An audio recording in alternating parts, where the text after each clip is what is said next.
আসসালামু আলাইকুম রহমতুল্লাহ।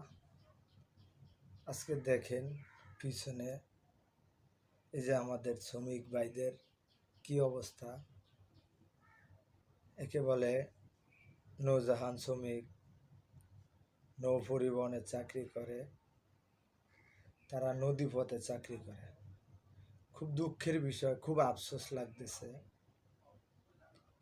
এত কষ্ট করে, এত পরিশ্রম করে তারা দেখেন ফ্যামিলির মুখে হাসি ফোটানোর জন্য এত পরিশ্রম করে থাকে।